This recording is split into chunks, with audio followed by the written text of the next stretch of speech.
they're always gonna be good though. They're like poster childs for They're this. they're Reed and Sue. That was shade, but that was shade. But I don't know if they love each other like that. Reed and Sue.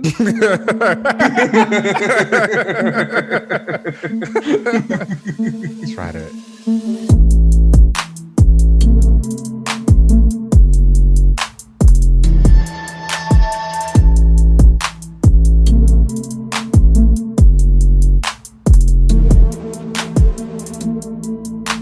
Yo, welcome back everybody to another relaunch. This is LZ. Hello everyone, it's Keenan again. Yo, how you doing today, Keenan? I'm doing well. I actually had like a really busy week. So Same.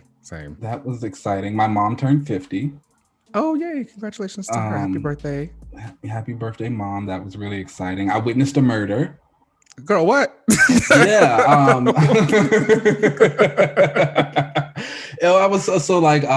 It's been snowing here in DC on and off a little bit.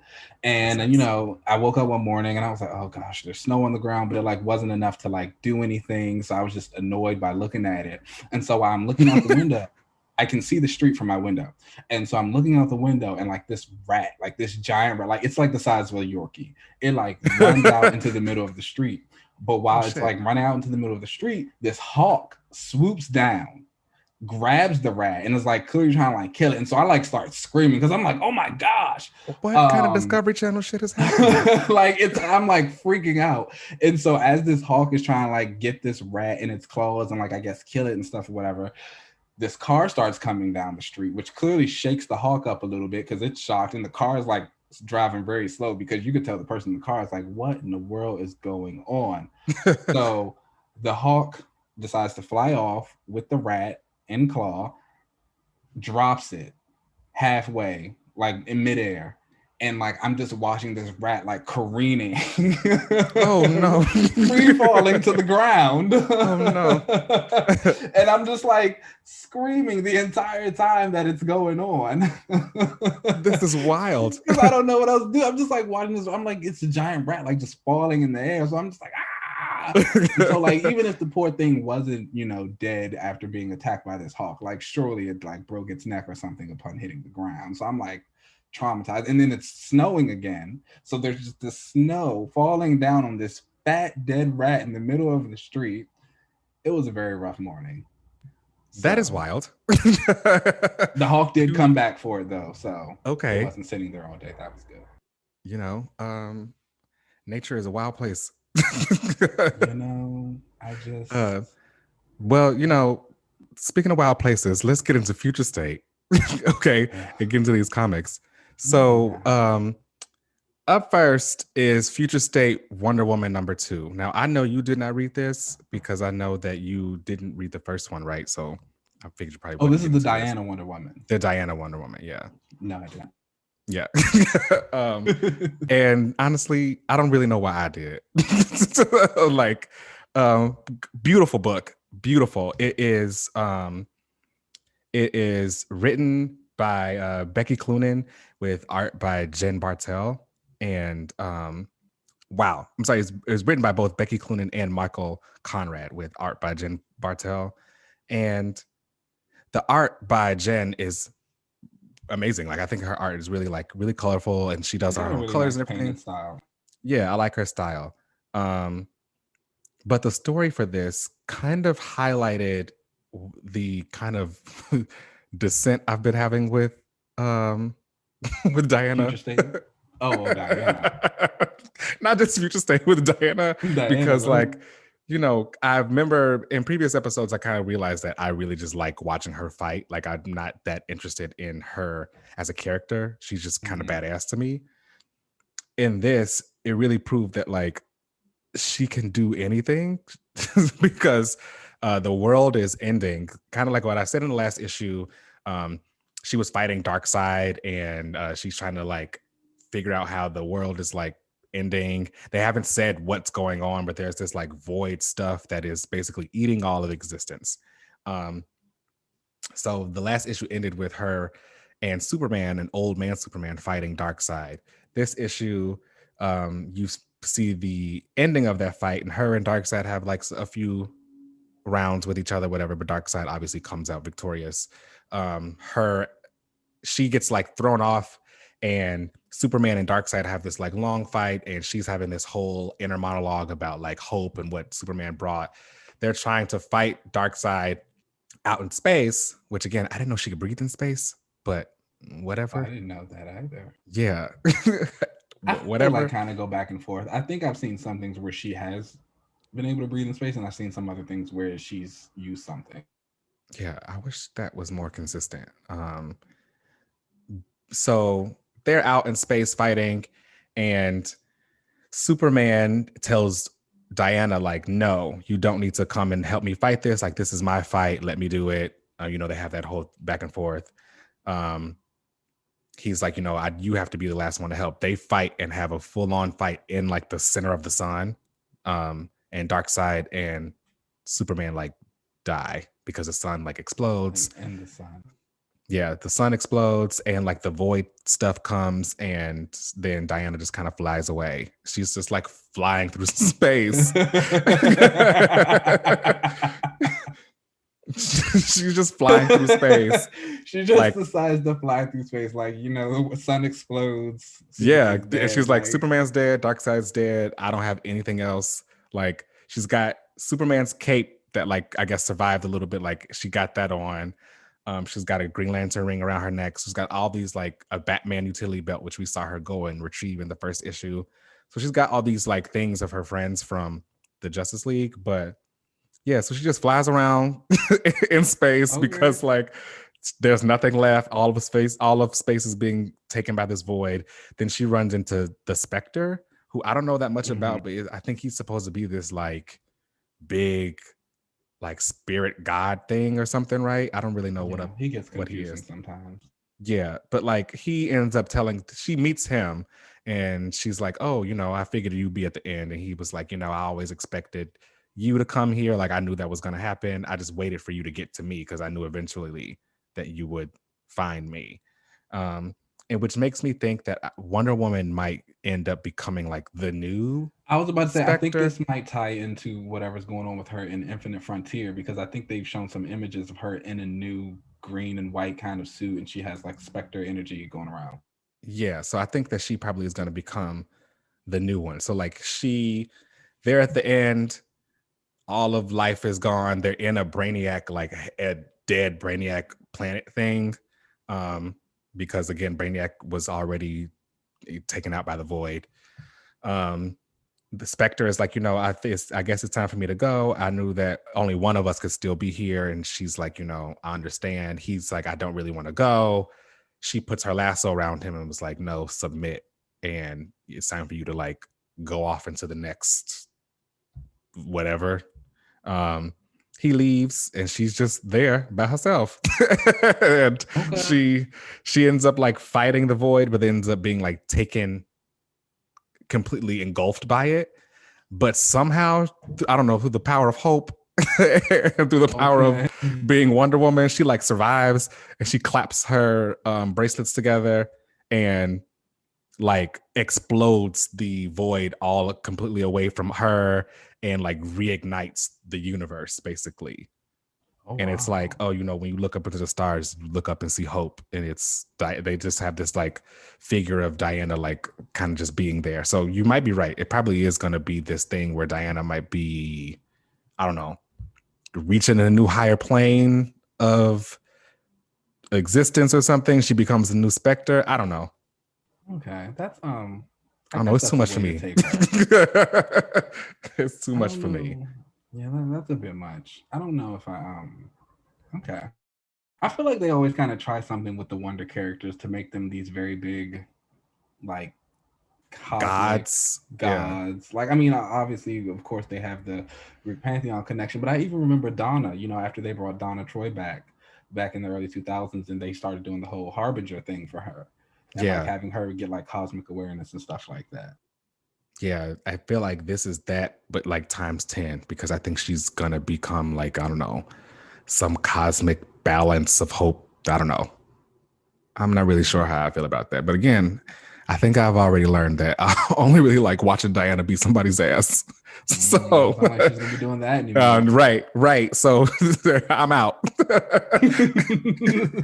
Now, the backup story in this was the Nubia story. And yes, and you liked the last one, didn't you? Yeah, the last one was good because I kind of was interested in what they were doing with Nubia. Um, However, this one, which was written by LL McKinney and art by um, Althea Martinez, I really liked the art. I thought the art was really fantastic. I think you may be right that DC Future State really might just be like an art showcase because the artists are really great during this. I'm not really sold on all the writing, but I thought that this issue showed that they are trying to do more with Nubia, but I don't really know if Nubia can ever really break out because she is always going to be connected to Wonder Woman. And like she'll never really be her own character. But like they tried in this issue to kind of explain what was going on with her. And I guess she gets taken under like a spell basically, and like trapped and kidnapped by Grail, who she had fought on the last issue. Okay. Now when she like woke up and saw Grail, she was like, oh, well, are you upset or something because I folded you last time? And when she said that, I was like, why would she say that? But whatever. I was like, I don't know why Nubia would talk like that, but whatever. And she's like, no, I need something from you. And Grail uses some kind of magic to summon Cersei. And because she needs help to get this tiara off of Nubia's head, because I guess this tiara is like imbued with all this magic. Later on, you find out that her aunt or whatever, who had helped her in the previous I was gonna say episode in the previous issue, was a part of this like circle of witches that were also all Amazonian. And I don't know if they all like had their own pantheons that they kind of like subscribed to and who they all kind of like praised or whatever, because you find out that they were trying to open this portal, but something went wrong, and then they imbued all this magic in these pieces, and they broke the pieces up. One of the pieces ends up being Nubia's like tiara, but this tiara is like connected to Oshun, the African goddess. Oh, okay, that's cool. Yeah, so it was like they were giving her own pantheon, but it was still, I don't know if she's still like connected to Diana, because in this. If they still talk about her, she technically still be connected to the Greek pantheon, right? So, and in this, they even mention her being like, the lost sister of Diana, but they say it in a way that is, do they mean sister like in the blood way that we had been told about Nubia, way back in when she was first introduced, or is this in the kind of arbitrary way of how the Amazons kind of speak to each other? But I don't know. It was a beautifully drawn book. I think that I wish that Nubia wasn't so directly tied to Diana, kind of in the way that they're doing with Yara, where Yara is really her own thing. Like she's not connected to Diana at all. I wish that there was a way for them to do that with Nubia, or just you can make a new Black Amazon. You don't have to use Nubia. But it was a pretty good issue. Do you think that should DC continue to do something with like Nubia post Future State, like if she got a mini or something like this, is there enough in here that would kind of make you say, oh, you think you'd pick it up? Or do you have enough interest in Nubia in general to pick it up and try? No, I don't have that big of an interest in Nubia to pick it up and try it, but that's just me. I'm sure that like other people would maybe love that. So if I do think that there's enough here to kind of keep going with Nubia. I just don't know if I necessarily would be interested in it, because I do think if you could really push the whole, her tiara is from Oshun, and you can kind of give her own pantheon of gods and like her own connection. She even has her own like aunt in this, you know. So Oh, and okay. it's So she just this got like black woman. Yeah, family, she's a got little family bit in of a. this. Yeah, so I think that she has the things that are there for her to push her. It would just have to really be done kind of carefully to kind of break her away from Diana, because what's the difference then if she's just Wonder Woman? You know what I mean? I Yeah, don't want her to just be Black Wonder Woman. I would want her to be Nubia, if that makes sense. understandable. Yeah, I no, want her to be absolutely. her own character. So yeah, it's interesting enough. I think that if you want more of a Nubia, definitely go out and check this out. And who knows, they could be pushing something with Nubia going forward. All right, so up next we have Future State Nightwing. Now, this was a pretty good issue. It was written by Andrew Constant and art by Nicola Scott. Um, She and does good Nightwing. She has like yeah, that iconic Nightwing cover. She does good. oh yeah, she does a great Nightwing. And again, she was fantastic in this too. And this was the another follow-up issue. You got more of the Nightwing Batman dynamic.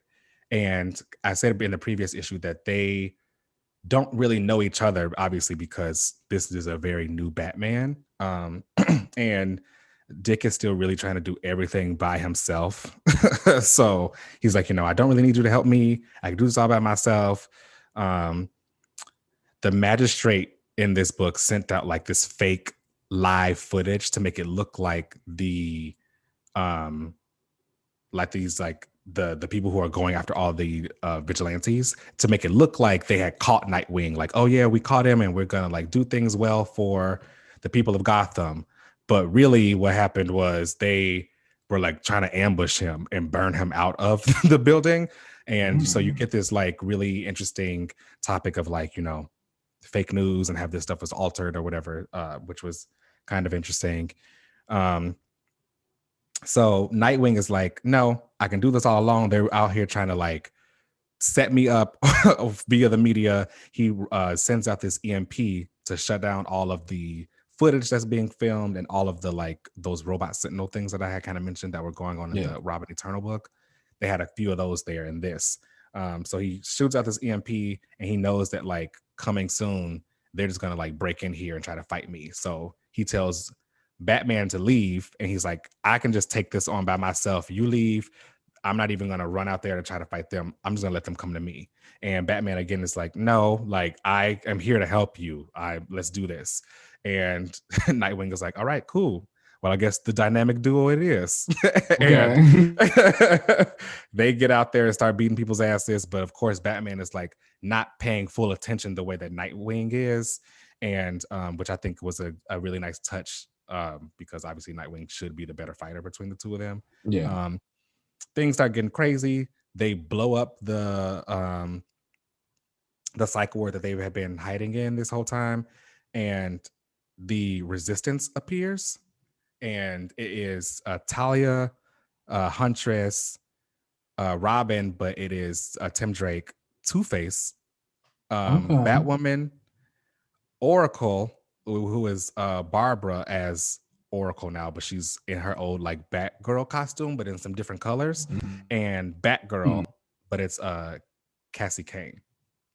Oh, okay. And so all of them come in as like reinforcements because things are getting kind of out of hand, and Nightwing is like, who the hell called them? Like,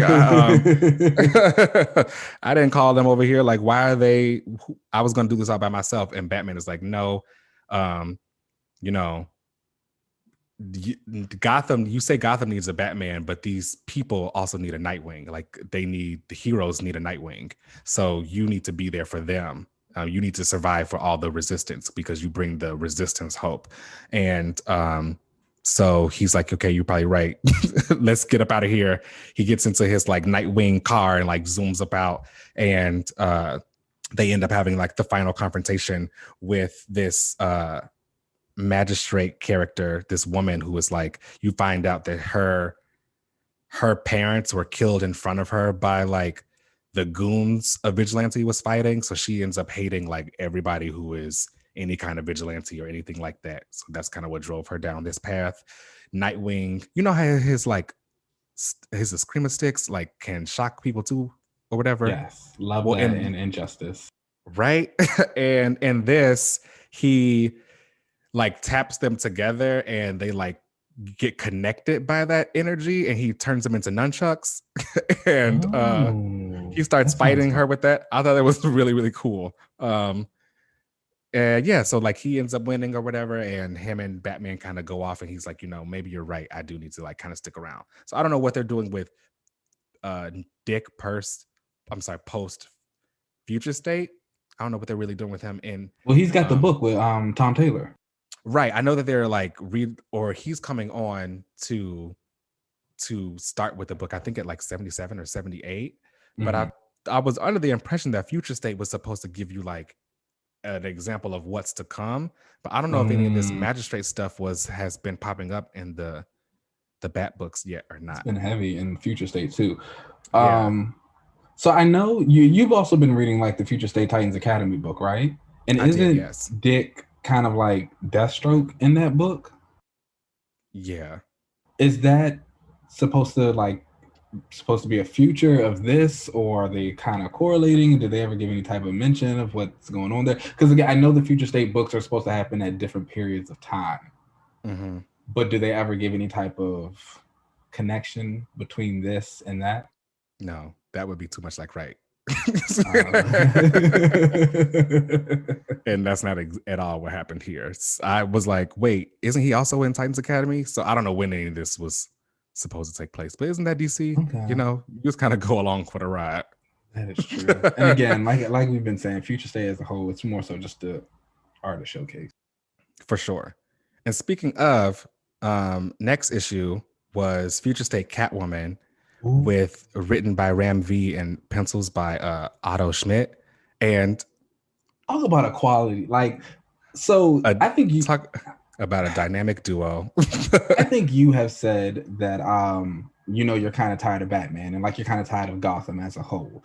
I think that if this type of series is what I was getting in Gotham, I would definitely stay on it. Absolutely. This was exciting. It was vibrant. It was different.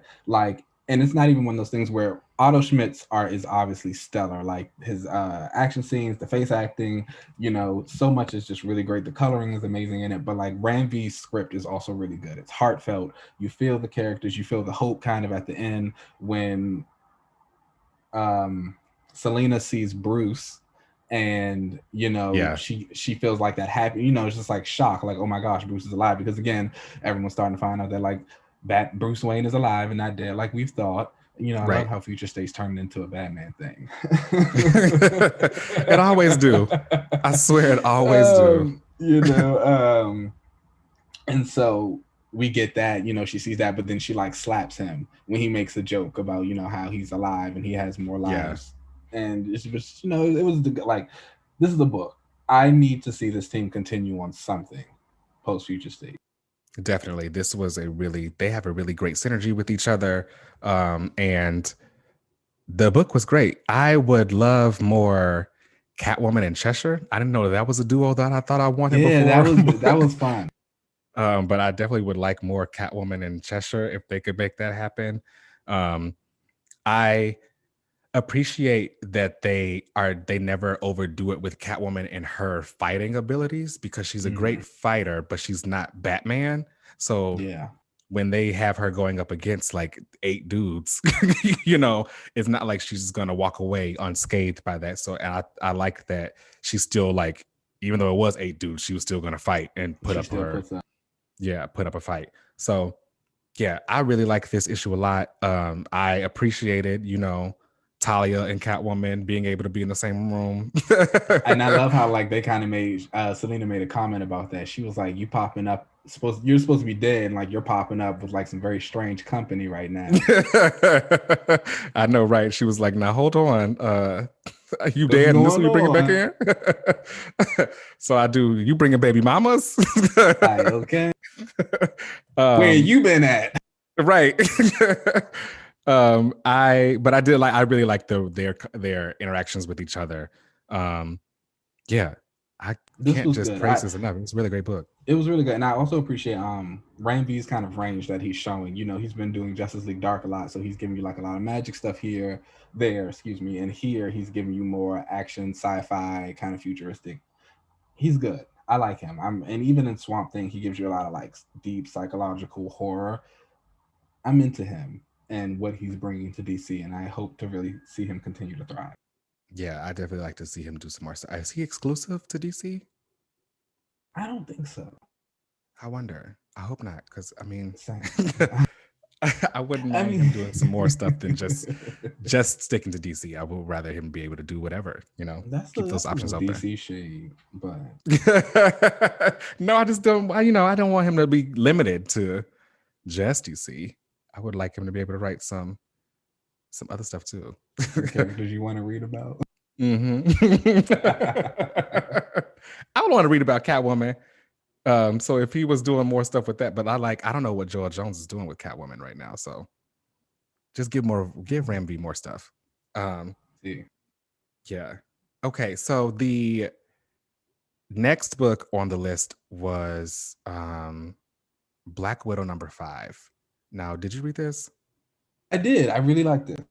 Me too, a lot actually. So this was written by Kelly Thompson with art by Elena Casagrande and Rafael de la Torre.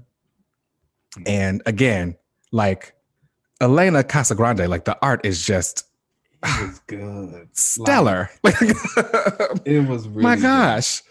Yes, it is so like visceral and like so the action scenes were great. The whole scene of like Hawkeye just like shooting various people. Oh my gosh! The layer, yeah, man. Like this was a good comic book to look at, and it's great that Kelly's writing matched. Like it kept up. Like again, like how we just said, Ram and Otto were a team. Like this is another team. Here. And this was actually a really good arc for Widow in general. I've kind of had my reservations about Nat, especially when she has her solo series. I feel like they tend to be about the same thing. We kind of get her like it's Nat against the world. Everybody thinks she's betrayed her, and we got to go through this whole spy thing. And somehow going back to the Red Room. Yes, we always go to the Red Room. And one thing I really liked about this was, and I think you called it early on, was that this series felt a little bit like the movie Long Kiss Goodnight. Yeah. So it kind of gave you like a familiar spy feel for Natasha, but it also took her into a new area. And obviously here we are at the end, and we've kind of gotten her to the spot where she's no longer really fighting for revenge or constantly going after people. She's like, it's time to do something different because I have experienced like this happiness that I was always felt like wasn't deserved to me. And now I had it. I see what it can be. It's time to move forward. So that was a nice, great, well-rounded arc that I think Kelly gave us for this. I think Kelly is really good at that with these characters that she's given, where it will be a familiar introduction to a concept that you probably about as far as that type of character. So like, you give Carol the thing where she's fighting and she can't focus on just her powers or whatever. She's got to work through it, and then you push her forward. And with Black Widow, it's like, I'm going to give them the Long Kiss Goodnight kind of feel, because I know people probably are familiar with that kind of spy thriller kind of stuff. But the purpose of this is to be able to really push Natasha forward and not really do the same kind of story that we've been doing. So I really appreciate that from Kelly. This was really, really good. I thought that the whole I have a son and a husband kind of thing was really good, and the way that they like kind of killed them off. This opens up with you being reminded that they were killed off, or at least like, we think that they may have been killed off. And Black Widow is in this like trance basically because she can't believe she just saw her husband that she just spent this life with in her head anyway. And this kid that she actually did like is biologically hers just die. And, I did appreciate that Winter Soldier was like, Widow, we gotta wake up, like you gotta move. And Yelena was like, cut all that cute shit, like we got to wake her up, we gotta get out of here. And she like slapped her and was like, wake up. And finally when Black Widow like caught that last slap, she's like, all right, I heard you. I thought that was so And Elena was Very like, well good, done. let's move. Yeah, that was good. Yeah. So I was about to say, I really love the way that Kelly did all the relationships that Natasha has in this book. We've seen her with Clint and Bucky so many times. We've seen her with the Elena a couple of times. And I prefer her with Bucky. Oh, really? I didn't know that. Yeah, I just said that last on oh wait, you did say our relationship stuff, and they I had a like cute them little together. moment. They are cute. But I love the way that she really reinforced the fact that this is Natasha's core group. Like these are the people for her, and like they know her best, and they're always going to be there to help her. And again, I loved at the end that Yelena, she told her, she was like, I'm going forward with my life. I'm doing all this new stuff. I love a little bit of company. You want to come along? And Yelena's like, yeah. Sure. And it's like, that's what I'm here for. Yeah. Like, let's do it. I did like that a lot. I also wondered in the beginning where the Red Guardian was there. I never figured that he would kind of turn on her. I figured that they would kind of be friends for a while. So I like the explanation that, he was in it because he wanted to just watch her or something. But Natasha was like, I don't care. Like, we gonna have to figure that out. Like, leave right now because I'm about to kill everybody else. But we're gonna figure this out. Don't go too far. I know. I really like that a lot. But and also, like you said, that whole Hawkeye, like actually being in the rafters of the building and like shooting people with the arrows was so well done. They're like trying to figure out these people who have guns and stuff, like watching them. Natasha is fighting and she gets to the main woman and she kicks her down and the woman is like, oh yeah, I can fight. She pulls out her sword and Natasha just shoots her in the leg. Okay. Moment. And was like, you should have brought a gun. Like, we got time for that, girl. Like, this is the spy world. We don't do that. You thought I was going to sit here to fight you? No. I'm not Electra. Exactly. I'm gonna shoot you in the leg and keep moving. So I really, really enjoyed this issue a lot.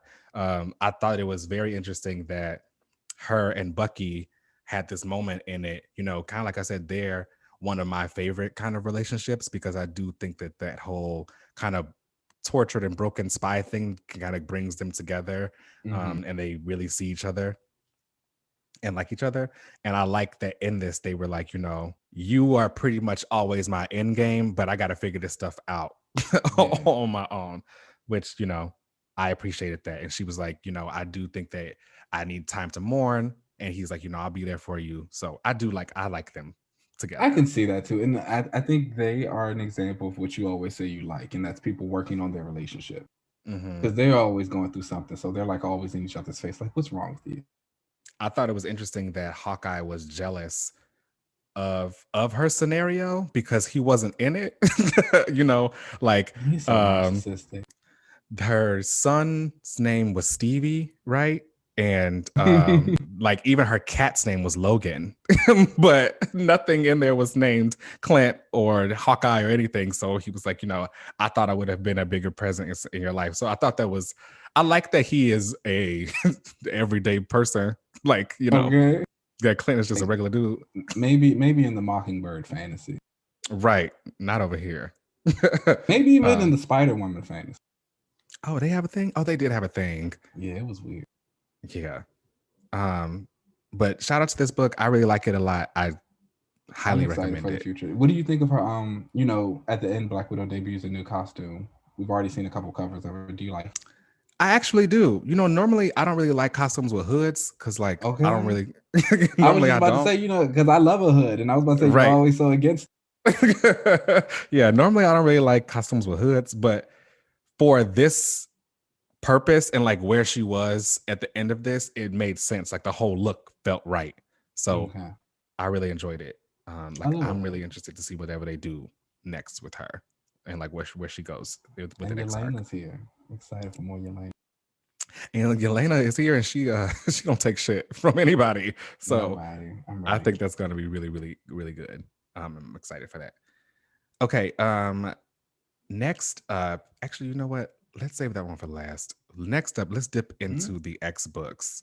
And it's Cable number 8. And this was written by Jerry Duggan with art by Phil Noto. Now, this book, I have some interesting feelings about. You like this book. It's the Summers family book. You love this book. You always say such good things about it. Right, right. But sometimes things change. What? Sometimes things change because this book ended up having two things that I do not like. And oh wait, this is the issue that I think I saw the solicitation for this. Domino's in this book, right? And that's one of the things I don't like. Yeah. So you're not a Domino fan. I am not a Domino fan. And like, you know me, for the most part, I don't dislike a lot of characters. I'm just like apathetic for them. It's just like, it's whatever. They just don't do anything for me. Domino is one of the few that I just do not like. I'm sorry. It's like, I don't know. I liked her in the Deadpool movies. She was cool. But I think I just like Zazie Beetz. You know, but the character, she's too convenient for me. And what is and like what is the limit to her power? She can do anything. Oh yeah, I forgot. She never loses. Power, you need a limit. Like yeah, give me something. Yeah. And this book not only had Domino in it, but was heavy on the clones. And you know I don't like clones. Oh, yeah, so you don't like clones. I don't know. You know, which is also true. You know, and then it's interesting. Cable deals with a lot of things you don't like. Right? You know, it's like which makes me think I don't know how long I'm gonna be left on this book. Alternate universes, Domino. It's just like none of those things are your thing. None of it. Yeah. Well, I was like, why am I still reading this? But I think it's because it's been a lot of fun. Like young Cable he's still a lot of fun. And the character is interesting to read. And so in this book, he's like, you know, I need help. Domino, like something's going on. I need to figure out these kids that have been like kidnapped. And they end up going to Galador, which is the place where his sword is from. And they're like, he still got his sword? Yeah, I think it's his now. Okay. So he's like there eating lunch with Domino, and he's like, hold on, wait a minute. I see the guy. And it turns out one of the guys who had been kidnapping kids was there. And he follows after the guy, and then he realizes, wait a minute, the guy like runs into this room. The door shuts behind him, and he doesn't have like the access code to get in, which was weird for me because Cable is a very strong telekinetic. Why couldn't he just like open the door with his powers? That part didn't make much sense to me. So especially with him being younger, I've always kind of accepted when older Cable didn't use his powers because he was supposed to be like using his abilities to stop the technovirus in his body. So that just made sense to me where I was like, okay, cool. He can't use his powers because they're being used already. But younger Cable doesn't have the virus, so I don't know why he didn't do that. Anyway, I feel like that's something that's been like mentioned too in a couple of other books when Cyclops has made jokes with him about how he's not good at using his abilities or something like that. Maybe that's what we're supposed to take away from it, that not only is he young, but his powers are very newly like activated or something. I don't know what's going on there, but he is trying to get in, the door won't open, and then he stops and thinks, wait a minute, the guy who I was just chasing after it kind of looked like me. And it turned out that guy was a clone of him, and he like uses his own retinal scan to open the door. Turns out Strife had cloned a bunch of kid Cables and was going to use them to break into Krakoa and like destroy it. So he's like trying to something. Yeah, you know, Strife. He'd be mad, so he wants to destroy stuff. So older Cable has to like defeat.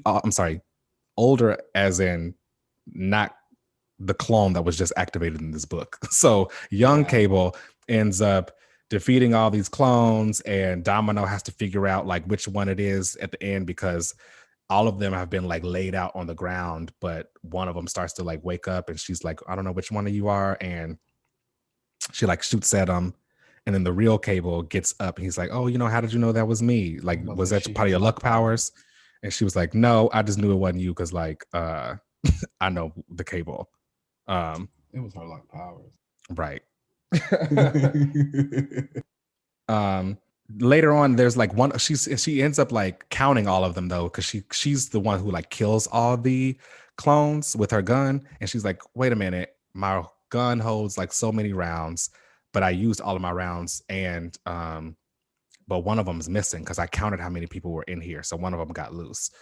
So there was one cable who got away, and he's like giving off this speech with the our cable about how like, you know, Strife is gonna break into Krakoa, he's gonna do all this stuff, and then a meteor comes and just like slams into his head and kills him.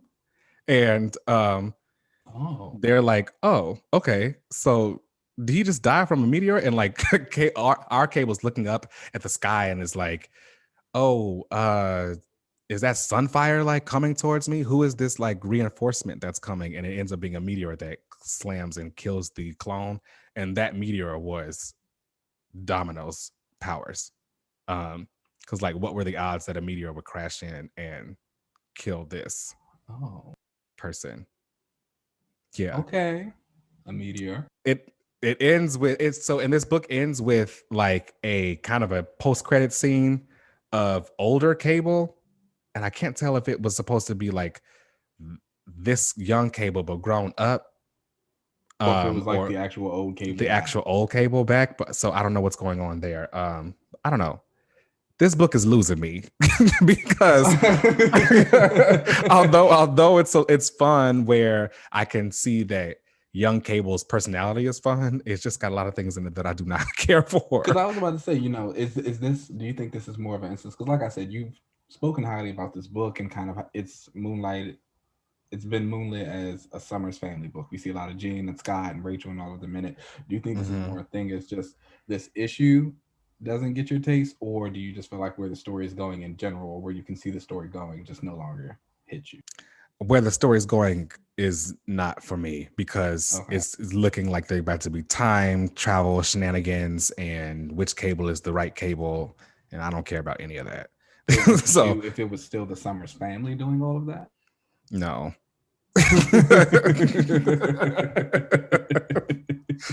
No, we don't need the Summers family like gallivanting through time and doing all of that. No. Now, granted, but they're about to be the X-Men right now, so they don't need to be doing all of that. Which I still can't figure out who really is going to be on that team. We'll have to talk about that. Who's going to be on it? Oh, that's a choice. Like, really? It is, isn't it? Huh? Husk? Huh? That is a choice. Anyway, so Marauders number 18 is up next. Now, this was also written by Jerry Duggan and art by Stefano Caselli and Matteo Lolli. And I had some issues with this book. Okay. This is a safe space. I hope so. This is a safe space. So I want to, you know, talk about some things that went on in this book. Now, it opens with Magneto and Xavier arriving in Madripoor. They're like, you know, I've never really been outside of like Krakoa right now because they've been really busy with stuff. And why does Emma even want us here? Now, Emma is on stage with the Marauders, and they bought up this area of land that was originally going to be this giant skyscraper that the Verendi kids bought. And the Verendi are like these, like, I don't know, teenage kids brats, who are like, right? like the Hellfire brats. So they're like, you know, they were gonna buy the area and make this huge skyscraper. The Marauders, or the Hellfire Trading Company, bought it, and they built a hospital there. Now, the Professor Xavier and Magneto are sitting in the audience watching this unveiling happening, and Magneto is like, why is Proteus on stage? That doesn't make any sense. He is not on the Marauders. Turns out the hospital was called the Moira McTaggart Memorial.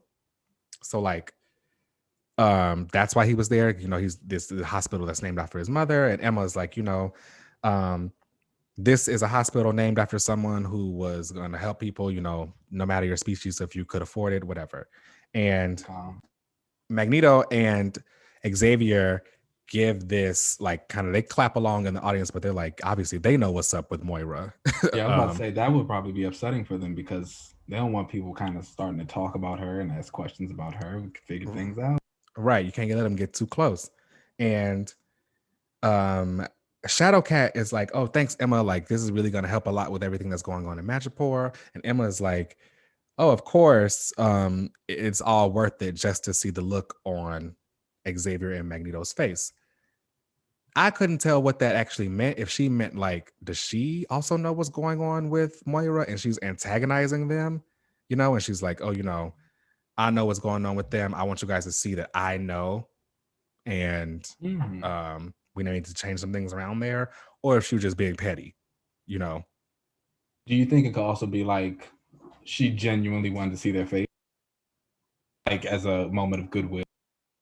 Oh, that could be true. Yeah, it could be a moment of goodwill. You just don't see that for Emma. I mean, but hey, she's been trying to be nice lately, right? So I just honest, I don't know why she would want to see what the happiness in their faces of a hospital that she built over, you know, Xavier's ex and the woman that they hiding underneath Cocoa. So yeah, I don't know. There was this really touching moment in it where they gave Mask from the Morlocks. They gave him this job in Madripoor where he is going to, you know how he can change people's features and their faces and all that kind of stuff. They gave him a position where he was helping with, you know how babies can be born with like a cleft lip or something. He's like fixing it for parents and stuff who want that stuff done. Oh, that's really amazing.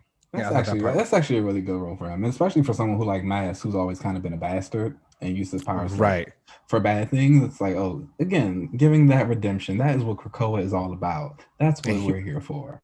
And he walked in and was like, you know, what's going on? Why are you doing this? And it was Callisto who was like, oh, yes, this is the new doctor who's going to be there. He's like, doctor, I'm not a... And she kind of stopped and was like, no, let him do it. And this other legitimate doctor walked in and was like, oh, you're the new plastic surgeon, like come in and show us what's going on, like can you help us fix this? And he does it, and he's like, you know, you've got a new job now.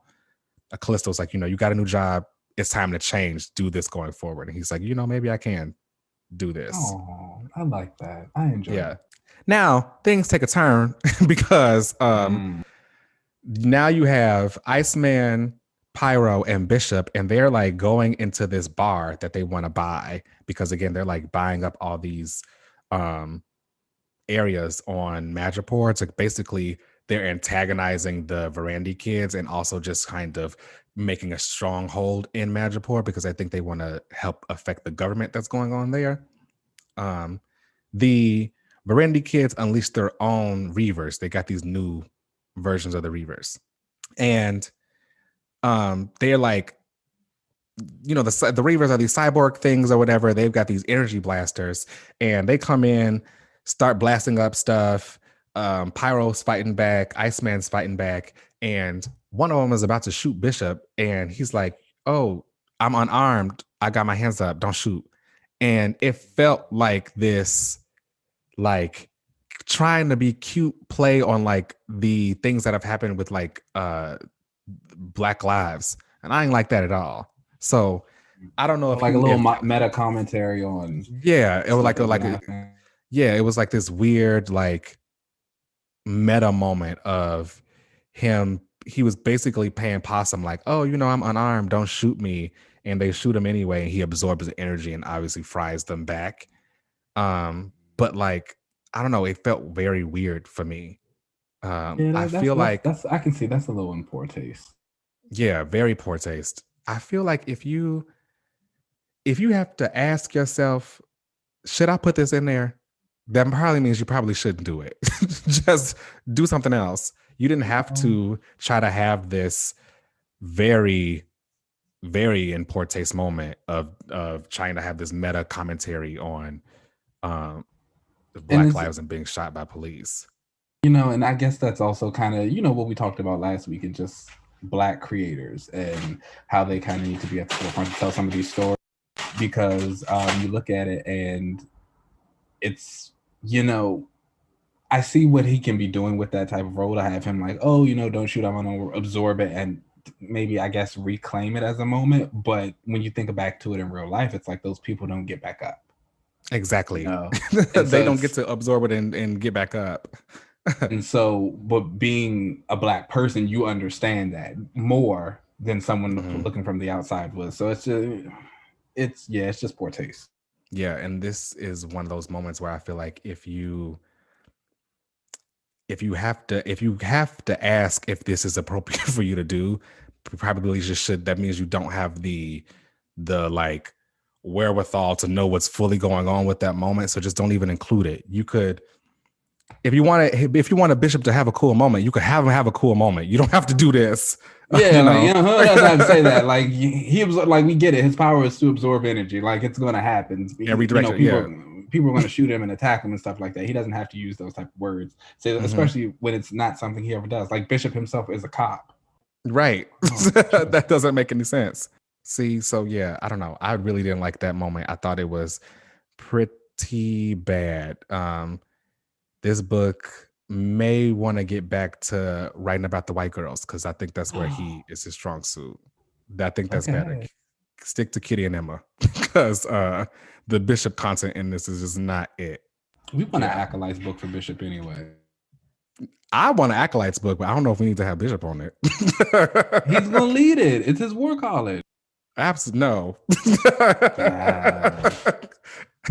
I mean, that's a good name for them to have after they graduate from the war college. It's a good idea. You gotta let go of the Acolytes being that team that you want it to be. I want that kind of what you said, but I want the premise to still be them being like the Acolytes of Krakoa.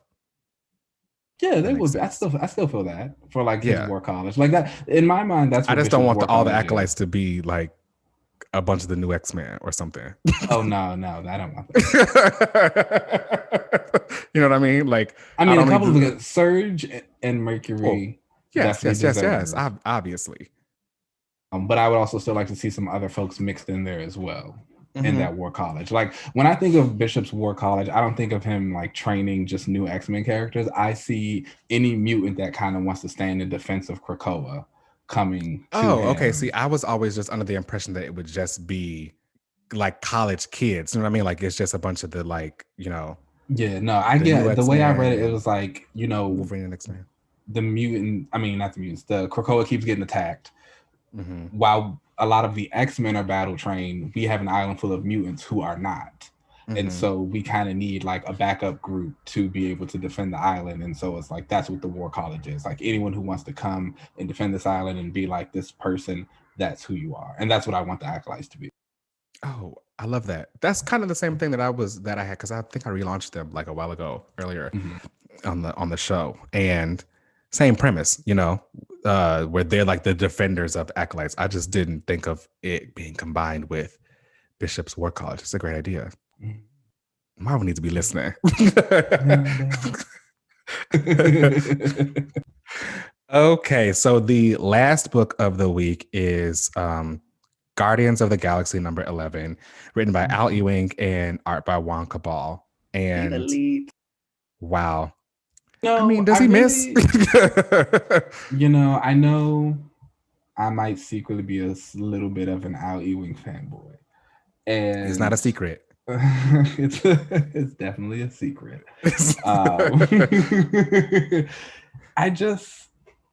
I don't know what else to say. Like this is just a really good book. I love all the stuff that he's doing with Peter Jason Quill.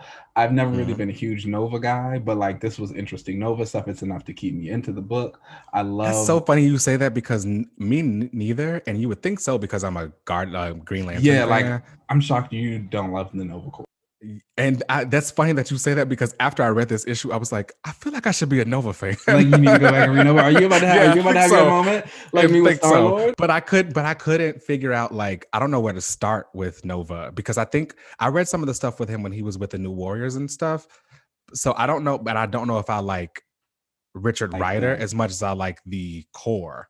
So I don't know if there's anybody else in the core that I may like gravitate towards, but I think the Nova Corps as a concept, that sounds like something I should like. That sounds like I definitely should. Because I think about when Secret Wars was going on and they had the Infinity miniseries with the Nova family. Yes, loved and we were that. really into the Nova family. I remember that. So I can understand that. It might be a thing. I don't know. You might like Richard. You just got to look at some of those stories. Yeah. If there are any Nova fans, please let LZ know the Nova stories. Yeah, I liked what was the little kid's name? The young Nova? Sam Alexander. He was all right. One in Champions, right? Yeah. I think I'm surprised they never really expanded on the core or like have a Nova Core book out. That's weird. I don't know. They even when they were in the MCU, it was very quick. Yeah. I don't know what they're doing with the Nova Corps, if there's something going on there, but you're right. After I read this, I was like, I think maybe I should be a Nova fan because he was really, really interesting in this book. I like the introspecting. I love that he's having a therapy session in the beginning of this. I thought, I'm a big advocate for therapy, so I thought that was a really cool showcase that he is in the middle of a mission. He didn't skip his therapy session with his doctor. And, they're talking about everything that's going. You're learning about the story through his therapy session, and I thought that was really, really cool. I also still really love the stuff with Phila and Moondragon. Fantastic. It's funny that just recently I talk about which couples I like the most, and now this week they're getting this show on. First I get the Bucky and Black Widow, and now I don't know what's happening to my girls. I don't know if they're gonna make it. Oh, they're definitely not gonna make it. Phila is letting you know it's not gonna happen. Okay, she's like, I don't know who this woman is. Also, I guess I never paid too much attention to just how powerful Moondragon is as a telepath. Oh yeah, she's up there. Yeah, she's extremely powerful. And the way that she's able to finesse through these minds is insane. And I love the visual that she had while she was trying to get into Star-Lord's mind, and she was like, it just looks like the sun, and it's like the visual that they had with him. Quill. It was really, really cool. But the entire time, Phila is like, oh, are you done eavesdropping yet? Calling her out on her. I love it. I absolutely loved it. But yeah, she takes her into her mind, and she's like, no, you don't dare get to share this memory with me. It's the one I had with my wife, not whoever you are. And this Phila though is from, did they ever say what universe she is from? They did. It was during the miniseries when they first popped up. They basically say it's like a heroic universe where everyone's heroes, but it has a number or something like that. Okay. So I do think it's interesting. I wonder if they're going to stick around, if she's going to stick around now that she is technically dating, or who knows by the end of this, the Moondragon, her Moondragon and our Moondragon, who have merged into one. Yeah, I want to know what's going on there. She's like, they going through it. There's also, I don't know if you saw too, during one of the pages, there's a small panel of Hercules and Nova arguing in the spaceship. Yeah, in the spaceship. Yeah, the gays are having problems. It's not working. I don't know what's going on. The gays are definitely, just arguing. The place for the gays. Oh, and Wiccan and Hulkling are about to join this book. Yeah. Oh man. I guess I never realized just how many gays are in this book. I love that. It's gays in space, literally. I love Star-Lord's bisexual now. It's we're out here. I love it. And I actually also loved the moment between Nova and Star-Lord, where it was Nova was it's probably my fault for bringing you back into this and bringing you back from wherever you were from. And he's like, no, I was going to come back anyway, blah, blah, blah. And they hug and embrace each other. It's we're friends. Don't worry about it. And that was nice to see too, because, as I've gone through back my Star-Lord rereads and stuff like that, I've kind of been trying to assess who are Star-Lord's friends and people who's really closest with. And him and Nova have some moments, but this was a really good moment between them and something that you don't see too often. And it's Peter doesn't have a lot of those moments with too many people anyway. Yeah. Especially those who are outside of the Guardians or the normal folks you see in the Guardians. So that was really great. I'm excited to see where that keeps going. I loved the moment where Gamora shows up. and she sees Peter for the first time, but he didn't see her. Okay, wake that up. Yeah, that's not who he saw. No, I thought that was a really great moment, and it was really interesting, especially because when you go back to issue 9, and he's first with the folks in Morinus, you know, the other alien folks, and he's starting to fall in love with him, but they're inviting him into the relationship, and he's kind of like, no, because he only has eyes for Gamora, and now here he is, he sees Gamora for the first time, and he doesn't actually see her. Yeah, I love that, and I wasn't expecting that at all, because I've always just been on the assumption that, you know, it was him and Gamora together, which is interesting because I feel like this issue really hammered home the fact that Ewing is like, I don't care what y'all knew about Star-Lord before this, but okay, it's like we're got Peter Jason Quill right now. Yeah, but you know, I felt like he emphasized. Yeah, go ahead. No, I was just saying it also works just because of with the whole Master of Sun origin anyway. Like you can kind of always now bump anything that Peter's done into like a false memory or a fake life. Yeah, I thought that I didn't know that was a thing with him. You're the Star-Lord fan, so I don't know anything too much about him like that. But I did like that the very like meta commentary that Ewing was given of like, I know that y'all probably knew a Star-Lord before this, but we're taken away from the MCU shenanigans. We're back to this. And I like that he also said that like it's not that stuff didn't happen. Like it all happened. It made this who I am, but that's just not who he is now. Yeah. And I kind of want him to get a new costume though. Compared to this one, yeah. Yes, I get right now he's like, you know, he's been kind of slumming it with the whole jacket and pants look for a while, especially with the few years, and now we've kind of got this space cosmic hippie thing going on. But I would like something new, a little bit. They even still gave him just another jacket and pants thing. It's just a different kind of jacket. I'm over it. Yeah, he could definitely take something a little sleeker. This was such a great book. What was your book of the week? Honestly, it would probably be between this or Catwoman. Really? Mine would be also, yeah. Yeah. It was Guardians of the Galaxy or Black Widow.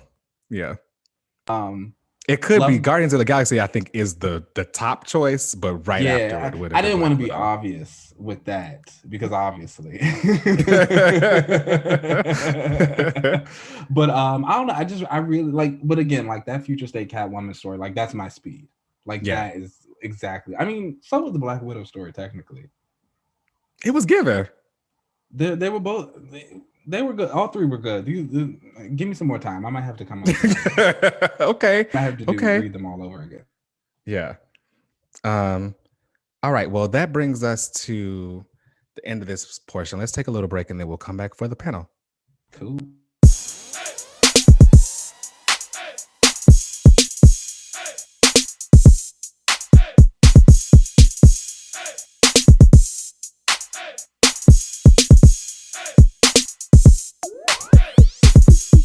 All right. We are back and it's panel time. So, you know, we had a little poll going on Twitter. We let you guys, the listeners, kind of decide what we were going to talk about next. And the winner was the gays. Whoop, whoop, whoop. The LGBTQIA+. I know that's right. And just the comics in general. So, you know, doing a little bit of research and going through and kind of trying to figure out some characters that I like and some folks that I wanted to talk about, I came across the realization I actually like a lot of gay characters. I mean, which isn't a bad thing, I guess. Yeah, no. but when I say that, I mean it in the way that there's more out there than like I realized there actually was. You know, I think when you think about like gay characters, you think about really prominent gay Marvel characters like a Midnighter or a Wonder Woman, because you know she's in the bisexual lane these days, or even a Star-Lord who's now bisexual. And you kind of forget about some of the lesser known characters who don't appear as much but are still pretty prominent or have had decent amount of runs. Yeah. So I was like going through, like I have a list of characters. Okay. that I was just like, but before I even get into some of those, who are some of your favorite characters along the spectrum? Okay, so I I feel like I don't know about as many like the background of a lot of gay characters because a lot of them Okay. don't get used, unfortunately. Mm-hmm. Like they're created in that moment or for whatever kind of reason, and then they end up being shelved a lot. Um, so I feel like some of my picks may be a little basic. Then I don't have Okay. too many. I don't have too many deep cuts in here, but had to have Iceman on my list. Yes. You know, he's a top 5 character for me, and I know that there is like controversy with the way that he came out, but for me, it felt actually kind of real because I've actually had that exact same conversation with somebody, Oh except wow. except I was the gene, you know, Yeah, that sounds and about right. and the way that this story happened was it was a good friend of mine.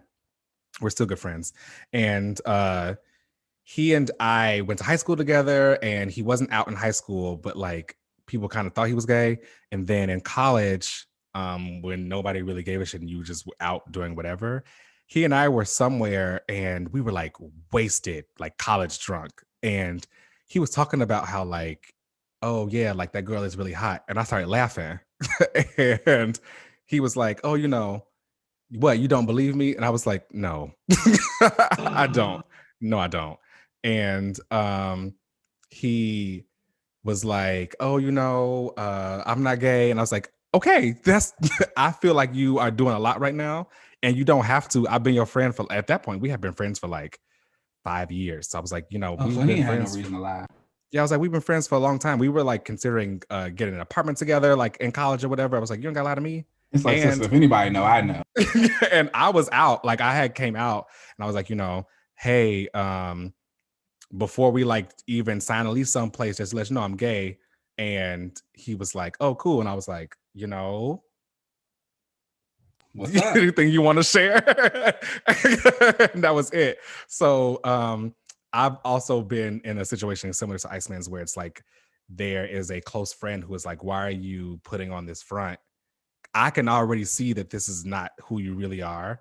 Yeah. And you don't have to be that way around me.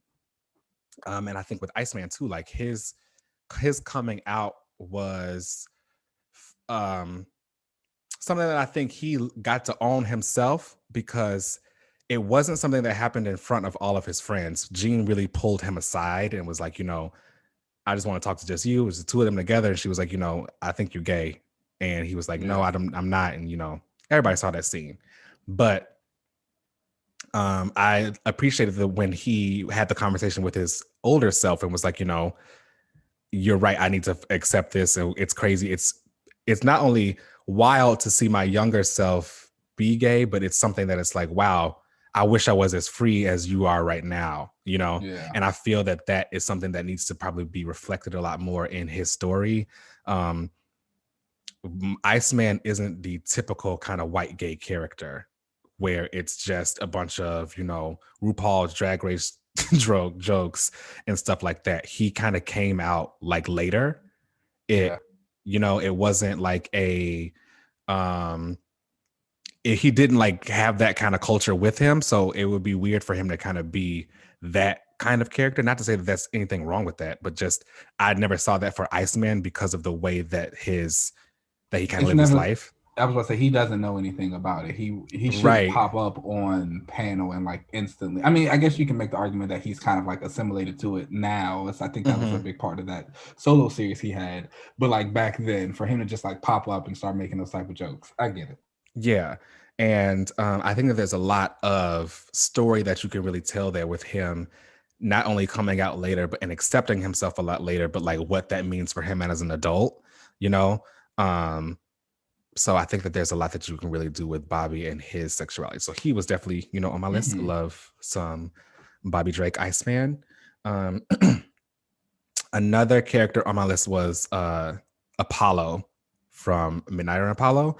And although we both like love them, of course, obviously, although I love Midnighter and Apollo, I wanted to give a highlight to Apollo specifically, because I feel like between the two of them, Midnighter probably gets the bigger shine because he's the action beat 'em up character, whereas Apollo is the one who's actually got the superpowers. But I like him because, you know, not only do I like a character with common sense, I like a very chill, laid back character. And between the two of them, Apollo is the light in Midnighter's chaos. And I always really like those kind of characters who are just really just laid back and chilling, not really, you know, stressing over all the crazy stuff. But he's always there for Midnighter, and they have a real like love for each other. And you saw their relationship, you know, while they were on the Authority and all that kind of stuff. So I do really like Apollo. Okay. And another character I love, an LGBT character that I really like, is Bling. All right, come on, new X-Men. Well, she's not really like new X-Men, but she is. But it's I don't know where you kind of. She's like new X-Men, but not. I don't know where you like she's in the class range of them, but she was never like in that book. She's a student, student body, right? Another student, and I like her. I like her background with her parents being rappers, and she like which I really wish they would get into a little bit more. Right, I feel like there's a lot that you can really do with her there. So I like that her parents are rappers and that she really didn't want to be a rapper. But it's interesting that she is made of like this like hard shiny substance, you know, like some bling, which I think is an interesting thing they did there. I think that she is one of the very few like lesbian X characters that they have, like out lesbian characters. So I think that there's a lot that you could really do with her, and showing her as a fully like full grown like lesbian character, or one that's coming into her own. I really like her. Yeah. And another character that I really like is Living Lightning. Oh, okay. Now, he goes by just Lightning, and I think I actually may end up doing a relaunch on him because I actually do really like him. And he is a Latino gay character. He's been out for a while, actually. So, but again, like a lot of the other gay characters that I've said already and that we may keep discussing further, he doesn't get a lot of use. But the times where he is brought up, he's a lot of fun. Most recently, I think I had a lot of fun with him in Avengers No Surrender, where he came back around and he told everybody, like, it's just Lightning now. Like, don't call me Living Lightning. I got a new name, got a new costume, new look. He had like a lot of like good moments in that series too, didn't he? Yeah, he did. It really kind of gave him some highlights there. You really saw just how powerful he was with his lightning powers, and you got to revisit just how kind of cool of a character he is. But I wish that he wasn't shelved again. But I feel like a lot of the Avengers are missing right now. So yes, that is true. He could have a chance to come back around soon. Hopefully. I know Heroes Reborn is happening, and I heard that's supposed to be kind of replacing the Avengers line because it's supposed to be about, you know, a world where the Avengers don't exist. So it's going to be interesting to see kind of how they reboot or redo everything once it's all done, and if the lineup looks a little bit more A, diverse, or B, how the MCU Avengers is going to look in the future. Yeah. I wonder what they're gonna do now, because I feel like they should start like really pulling from their bench of characters to really spice up the MCU.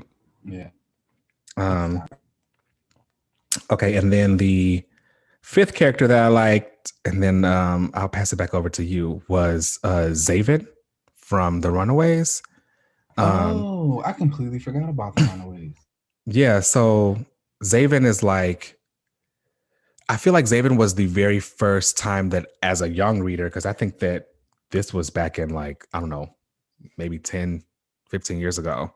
And I feel like as a young comic book reader then, that was the first time that I ever was getting the allegory of like a trans character and what that kind of meant. And I really enjoyed that kind of representation for Zaven and like what they were showing as who they were, you know, how they presented themselves one way, but really they were another way on the inside. And it made it easier because they were a Skrull. And I'm not sure why they always tend to kind of give that kind of cliche power to the trans characters. Yeah. But it did probably kind of help with that allegory where they were kind of showing that, that they could change that and what that actually meant. I would love if they got brought back around, but it looks like that's not the case because Carolina, I think, is now dating Nico. Right. So I don't know think that they'll bring Zaven back unless they bring him back for the drama, People like the drama. So, but they were together. She was dating Zaven before Nico, but I don't know what Carolina is doing now. I'm not really reading The Runaway. So if anybody else knows what's happening, let me know. Okay. So those are my 5 characters from LGBT ticketers that I really like. Okay. So, like I said, I realized as I was going through, there are a lot of characters that I actually like. I did notice that, kind of similar to what you said, that they tend to pop up and then they get shelved for a little while, or we don't see them for too long, or something happens in some cases, like with characters like Thunder and Grace Joy, who are on my list from DC Comics. The universe gets rebooted and they disappear. Yeah. So, it's interesting because a lot of the ones that I actually like, I feel like a lot of those gay characters who come in, you said a lot of them are just shown as gay, and then there's not really too much else that goes on with them. And it ends up being the reason why I never connect with a lot of them because, okay, you're gay, so am I. That's great. But I need to see more of you so that I can see if I can kind of connect with this character, because them just and I feel like they just show them being gay and then that's it. And that's something I think that writers have been trying to do a little bit more of lately, especially like even how we just talked about Guardians of the Galaxy, and Al Ewing is basically writing the gays in space. And like, here you have all these people who, yes, they are gay, but you're seeing the relationship and you're seeing the like ups and downs of their personalities and who they are and who they're becoming and things like that. And I think that has been a very big focus in a lot of characters lately. I do feel as though if we had a couple more writers across the spectrum who hit that, then we'd see a little bit more often. But then again, those characters also have to stick around. Like, just to name off some of the ones on my list, like I had Thunder and Grace. There is Obsidian, who we've both talked about, from the early DC days. Obsidian's great. Yeah. There's a Raz. They really should bring them back. Okay, like it's time. Like they got rid of a lot of good ones. Yeah. There's the new Giant Man, Raz. Like you talked about, Midnighter and Apollo. There's Jackson now, Aqualad, Bling, Prodigy. There's Josiah Power from DC Comics too. There was Fade from Milestone. Josiah Power. Oh yes, Fade. Yeah, Fade from Milestone Comics.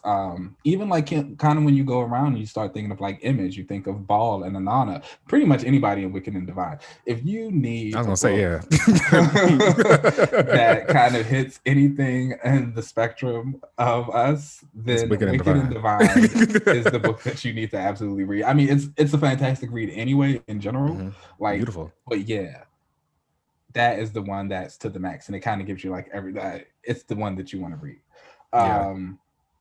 So, and I just think that's kind of been the problem. And it's like interesting because we actually have a lot of creators who are across the spectrum. I think of like Steve Orlando, Phil Jimenez, Mark Andrego, who wrote the Manhunter series. Okay.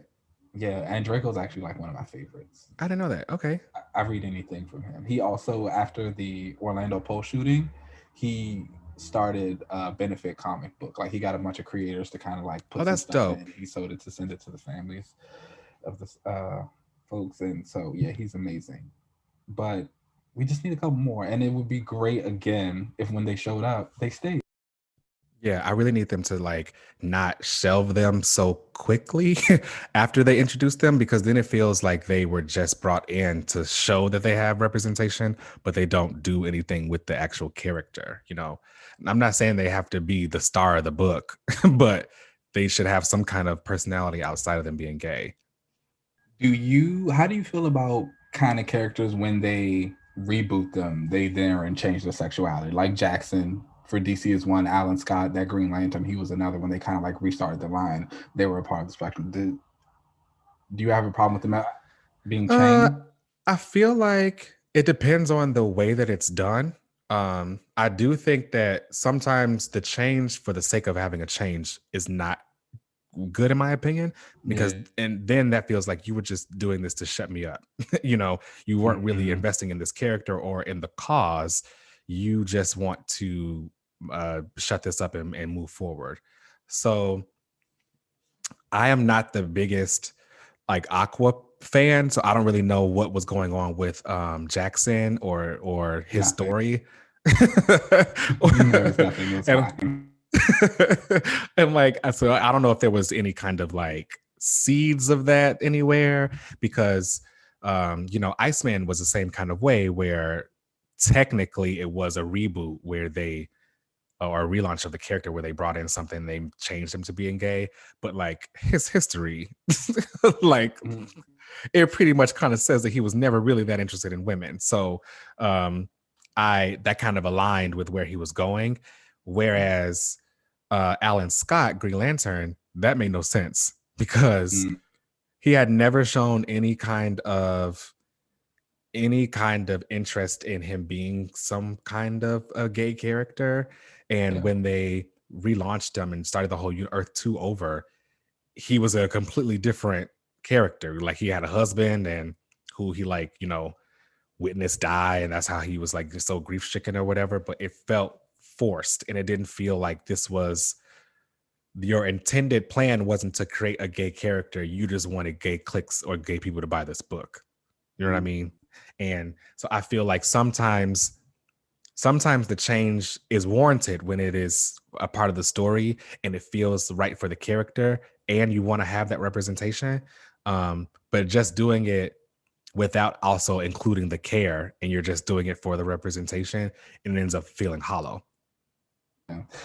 Do you? So one thing I have noticed is that a lot of characters that come out, they when they're put out as gay, they tend to automatically be put into a relationship. Automatically. But what I have noticed is for most of the gay characters in relationships, outside of like Wiccan and Hulkling, most of the relationships actually tend to be very well written. Do you Yes. Yeah. Yeah. I would say yeah. do you think that Not all of them, but some of them. most of them, like there are very few, like again, Wiccan and Hulkling, I think is a bad relationship. I think that is not one that really gets into the meat of the characters. But I think about like again, like how we just talked about with Phila and the Moondragon. Yeah, they're great. Midnight and Apollo are constantly going through something. Thunder Mhm. and Grace, we saw them kind of go through the ups and downs of their relationships. And I don't think you have to go through something to validate the relationship. I don't think that You just like want to see it in general.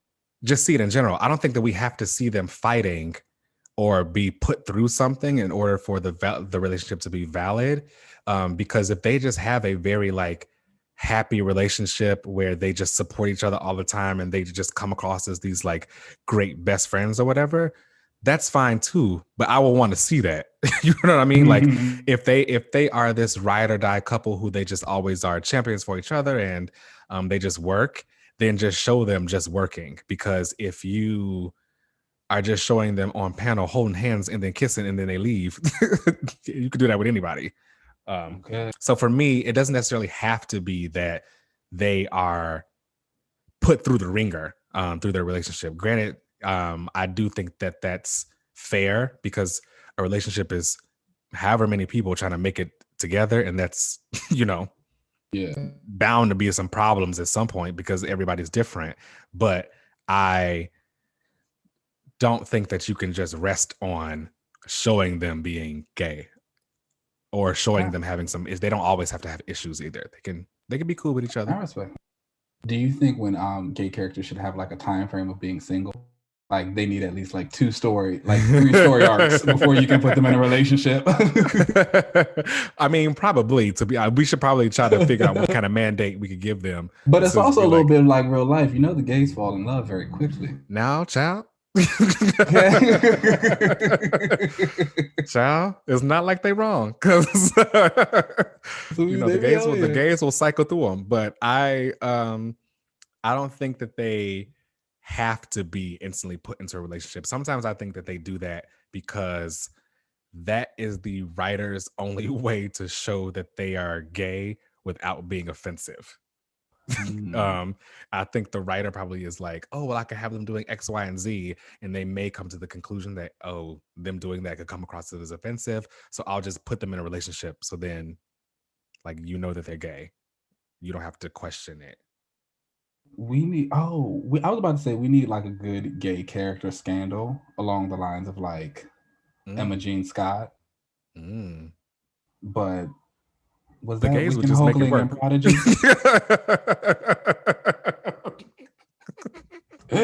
No, it was Wiccan, With Prodigy, that many and people, Hulkling. the gays would make it work.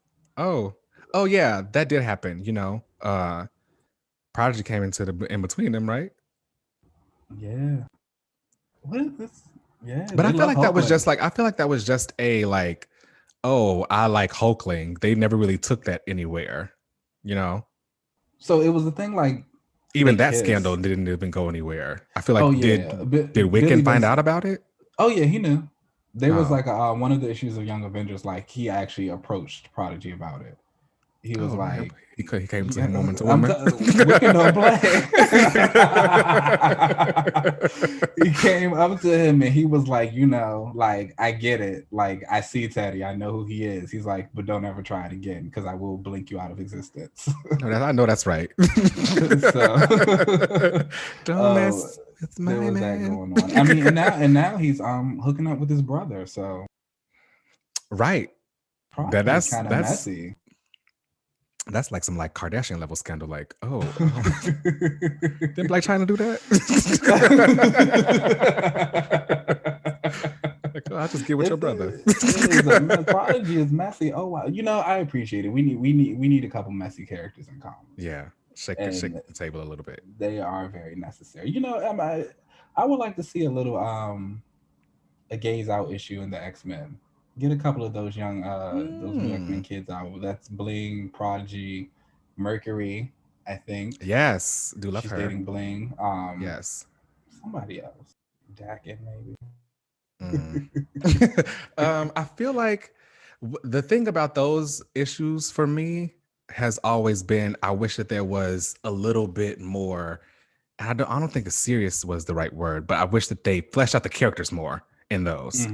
And got to give the characters actual character moments instead of just them going to the gay club and dancing. And you know what I mean? So, because you know, I'm a huge fan of like when comics do the girls' night out issues, and like everybody kind of goes out and goes to the party or does whatever, because, like you said, those tend to be great character moments, and we really get into the characters' heads and they have fun.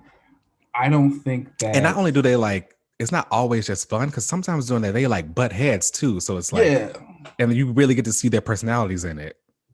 It's like, but so my thing is, I think with a lot of the gays along the spectrum in the comics, they don't really ever have them hanging out like that.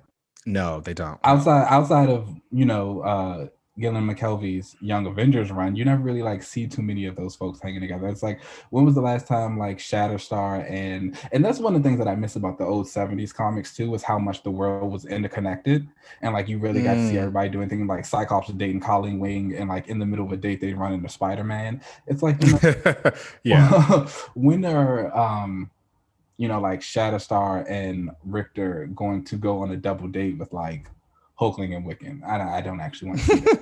But I don't see that ever happening either. But it would be funny to see them, like, I don't know if they were all shopping at the same place or something. Yeah, but you get what I'm saying, right? It's kind of like having that. And I think that is kind of what's needed to, again, like you said, build those personalities and like have them bounce off of each other. That's probably hard to do now because everybody's on Krakoa. Oh, yeah, and I know. Yeah. Yeah, I feel like he's become like the little cute little twink gay of the X-Men. No, the issue, it could be North Star, Richter. That was like Extremis, the Age of X-Men thing. Yeah, I didn't like that. Yeah, I would say like North Star, Richter, and Iceman. Like that's exactly what happened. That's exactly what it in that book, wasn't it?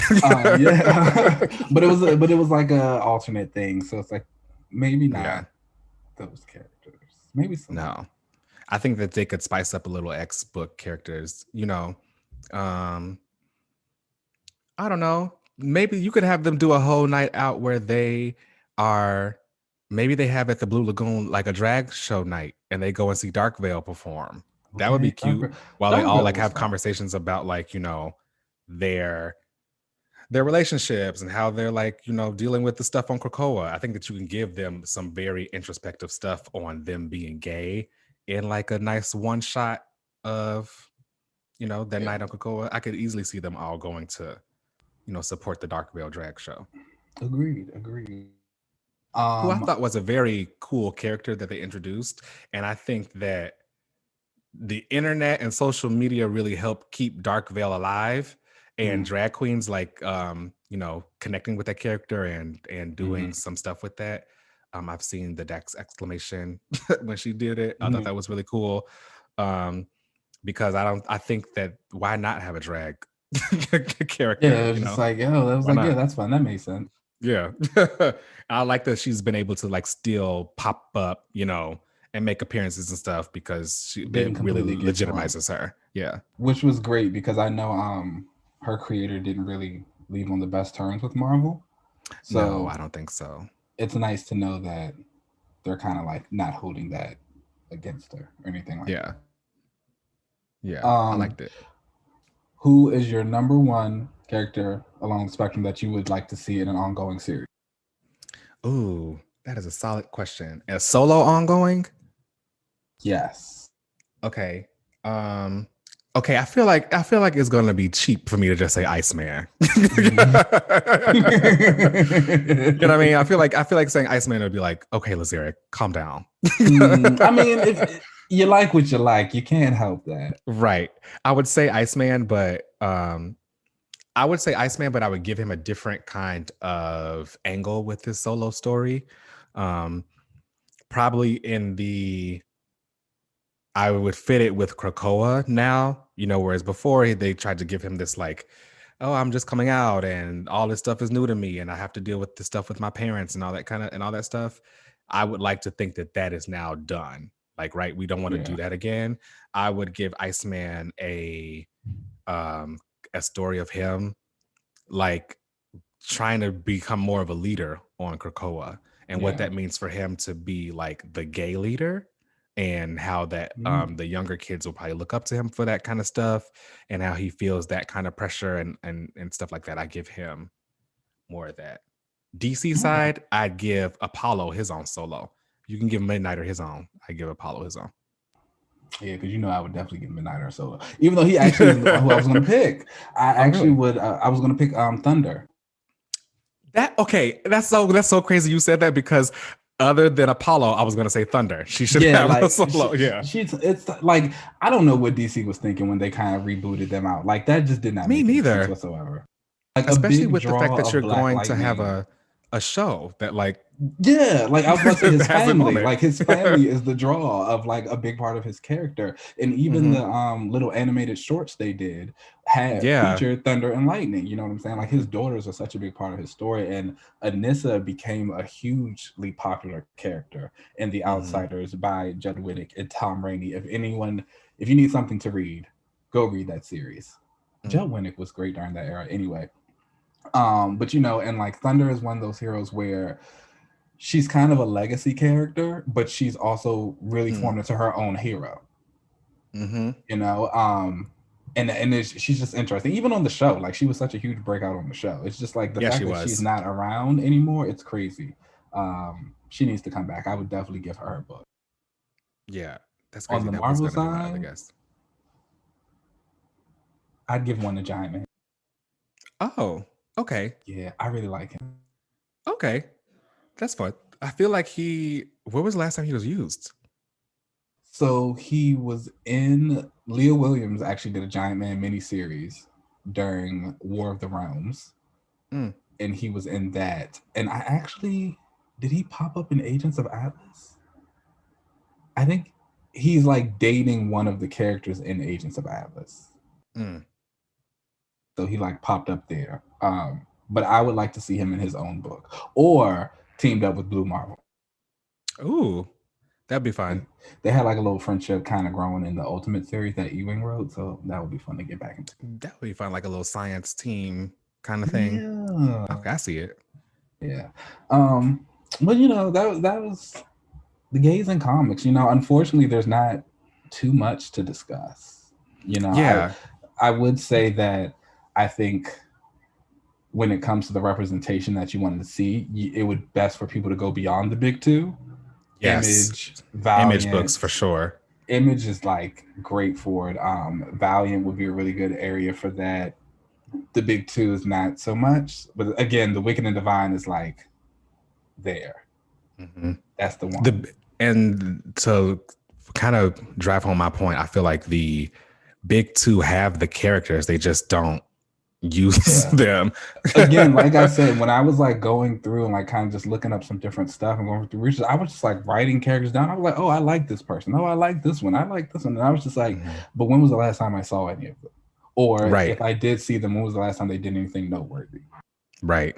Yeah. Even I think last week you were talking about one of the Future State books, and they made a mention of like the H-Dial and Hero Cruise, and like Hero Cruise, and I was like, oh yeah, like that's the guy I love. He was a gay guy. It was great, and it's just like I don't think he's been around since the 90s. It's like, okay. Yeah, see, it's stuff like that where they have these characters that they created and probably were trying to be diverse, but then they end up getting shelved because whoever comes in next is wanting to write whatever kind of fantasy they had to write when they were a kid. So here's to the future. You know, like I said, there's a lot of creators on the rise who are along the spectrum, and even now, you know, I've noticed Marvel and DC kind of looks to be hiring new talent every now and again, and really fitting. And hopefully, these characters can continue to rise, and the ones that we have in prominent roles can become even bigger. Again, I think someone like Jackson over at DC is probably a good example. He's going to kind of continue to be popular and rise. Again, would love to see Thunder come back, and some of these Marvel heroes, Wiccan and Hulkling, the Guardians of the Galaxy in general. Yeah, Wiccan and Hulkling are always going to be good, though. They're like poster childs for this. They're reading Sue. That was shade, but that was shade. But I don't know if they love each other like that. Read and Sue.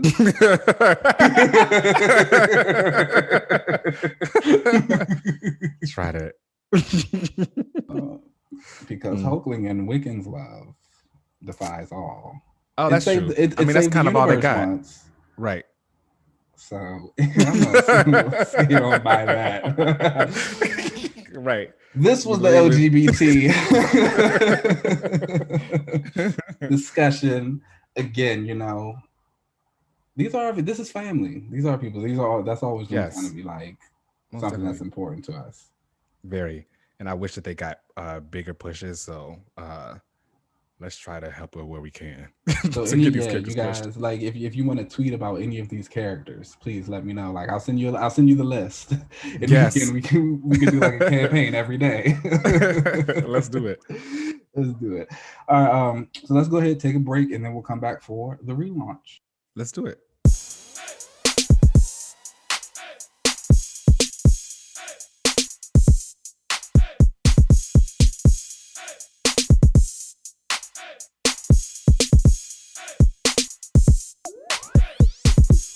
All right, and we are back for everybody's favorite part of the show.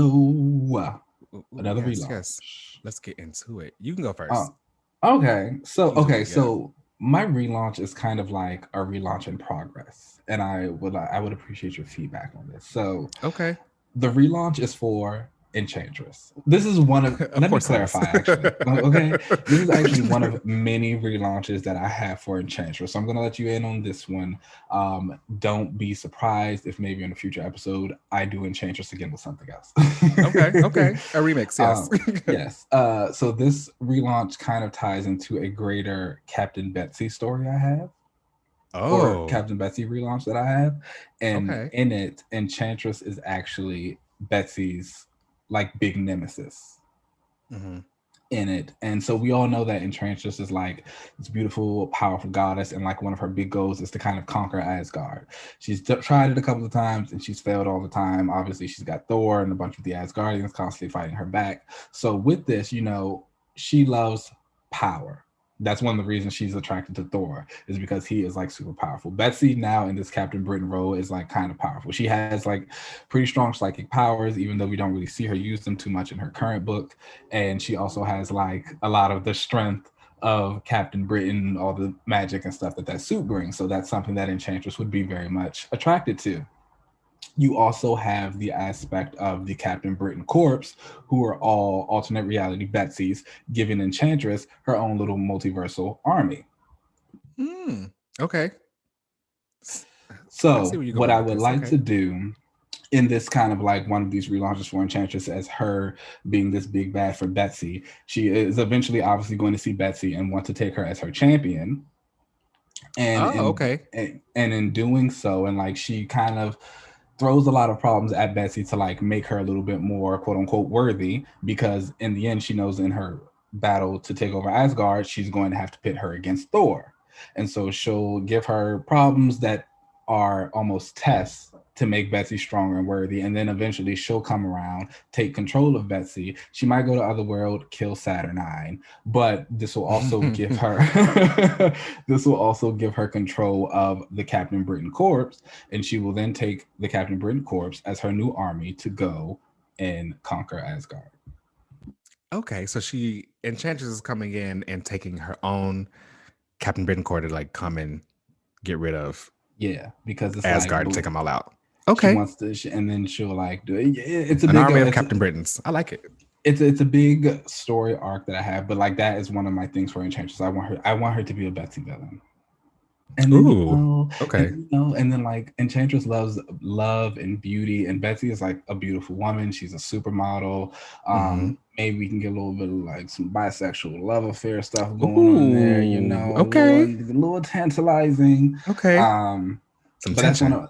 Exactly. But that's one of my relaunches for Enchantress, is a part of a greater Captain Britain story. She is the main villain in that. She comes in. She wants Betsy as her champion. She wants the Captain Britain Corps. She wants to conquer Asgard, Otherworld, all the realms. She's that girl. That is interesting. I feel like they use Morgan Le Fay a lot for like the non-Saturnine sorceress in Excalibur. But I feel like using Enchantress would be really good and interesting, because it would be a different type of magic that she's bringing into Excalibur. She's bringing Asgardian magic. And then you get to actually talk about the differences between all of those. And Enchantress is one of those girls where like she kind of fits everywhere. She does. You can put her anywhere. It's like, despite her being so tied to Asgard, she truly does fit everywhere, and I love that about her. Yeah, her motivations are her own, so you could put her anywhere. Yeah, and they're not tied to some man. She wants Thor. She doesn't need Thor or any other man. Okay, say that. That is a word. Okay, I like that. Okay, so my relaunch this week is kind of similar to yours in a way. So this is, I would like to see more of Count Nefaria. So okay. Count Nefaria's name is Lucino Nefaria, and he was like a crime boss, like think like old school, like crime mafia in New York. But he like wanted more power and wanted to be able to like also have like superpowers. So he ended up like being discredited or whatever from and kicked out of the crime mob, and he while he's down on his luck, he like uses a lot of his money, and he hires the Living Laser, Power Man, and Whirlwind to be like his new like bodyguards or whatever, like they're the new Lethal Legion. And I'm going to talk about them later. That'll be a different relaunch. But Nefaria like hires them, and then he tells them that he can increase all of their powers with this like machine that was the old machine used to create Wonder Man. So Zemo created Wonder Man with this machine that like made Wonder Man ionic like powered. The machine was destroyed, but of course Zemo had an assistant, and Nefaria ends up getting the assistant to like recreate the machine or whatever, so he could use it on his new Lethal Legion to increase their powers. Little did they know he wasn't increasing their powers for them. he increased their powers and took their powers for himself. So they were like, had these increased powers, went out and tried to fight the Avengers. Then their powers started to like wane, and little did they know they were all actually being transferred to Nefaria. So that's how he became super strong, like Power Man. He could shoot lasers from his eyes, like from the living laser, and he could fly and was super fast, which he got from Whirlwind. Now he becomes like pretty powerful, like so powerful the Avengers can't beat him. Like they even have to, they got to bring Thor around to fight him, and even that wasn't enough. He is so strong, he stopped Thor's hammer when Thor like threw it at him like with all of his might. So they have to like, they can't kill him or per se, they have to like just knock him out and like figure out ways around him. So he's really powerful, but his ionic powers also like not only make him immortal because he's like Wonder Man, he's like part energy. He ends up becoming like it like leaks. He needs to like always have this serum to like keep his energy form going. Okay. And he later has his daughter helping him, and I'm not sure many people know this, but his daughter is Madame Mask, Whitney Frost. I do love Madame Mask. Yeah, so Madame Mask is his daughter, and I would relaunch him and kind of bring him around and have him like really coming back to get more energy stuff, probably something to do with Wonder Man, and make him more of a villain for Wonder Man, and bring Madame Mask around as like his like assistant. And I wouldn't have her do the whole, oh, maybe I might be good and she falls in love with Wonder Man thing. No, I'd make her like a legit villain. And she's riding with her dad and stuff like that. So yeah, I'd bring Count Nefaria back, and I'd also have him have the Magi, which were his the like criminal organization he was a part of. I'd bring them back and have him like be the head crime boss of them. Have him be reinstated with them and probably update them as well and give them more like better weapons and stuff to use than just a black tuxedo and a gun. Okay, that's interesting. I think I'd raise up their profile. I don't have too much knowledge of Count Nefaria. I think one of the major storylines that I can remember him from, he was actually in Moon Knight. Oh yes, he fought Moon Knight during the Bendis run. I do not recommend that. But he also killed Echo in that run as well. So yeah, he's very, very powerful and does not care about killing anybody. Yeah, I would also have this all taking place on the West Coast, probably in LA, like where they had most of the Count Nefaria stuff recently, and with Wonder Man 2, Wonder Man is LA. Oh, they did, see? Yeah. Moon Knight was living in LA at the time as like a film producer or something like that, and so that's how they came across each other. Yeah, I would have it out on the West Coast just to change the scenarios that they have all the time in New York, and switch up the scene. I do enjoy when books like go to the West Coast and go to other places sometimes. I don't know why movies don't. Like even when the X-Men were hanging out in San Francisco, that was like a really good time. Yeah, I feel like you could change up the locations. We should have a location panel soon and talk about maybe our favorite places.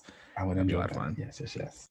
Yeah, but that's my relaunch. I would bring Count Nefaria back and raise up the profile of the Magia. I think that's how you pronounce them. I've always said Magia, whatever. Y'all know who I'm talking about. I would bring them back around and make them more of a threat. I think Marvel needs some bigger villains anyway. So that is true. Okay, I like that. I'm into it. I love a good villain, especially a good villain who's like evil and doesn't care about being evil. And I feel like Marvel just really needs to get some more light on their villains, and they have some great ones that they could really just need some reconfiguring or a relaunch. Hey. All right, everybody, that brings us to the end of the show. Please make sure you rate and subscribe us on wherever you get your podcast at Apple, Spotify, Google, and you can find us on Twitter at Another Relaunch. You can also find us online. You can email us any of your questions, concerns, your own relaunches you may want us to read at anotherrelaunch@gmail.com. You can find me on Twitter and other social media platforms at Uncanny LZ. Keenan, where can they find you? You can find me on Twitter and Instagram at Keenan Lance with an underscore at the end. Yes. All right, y'all. I'm gonna get out of here and go outside and enjoy the sunshine. So I'm out. Oh. Peace.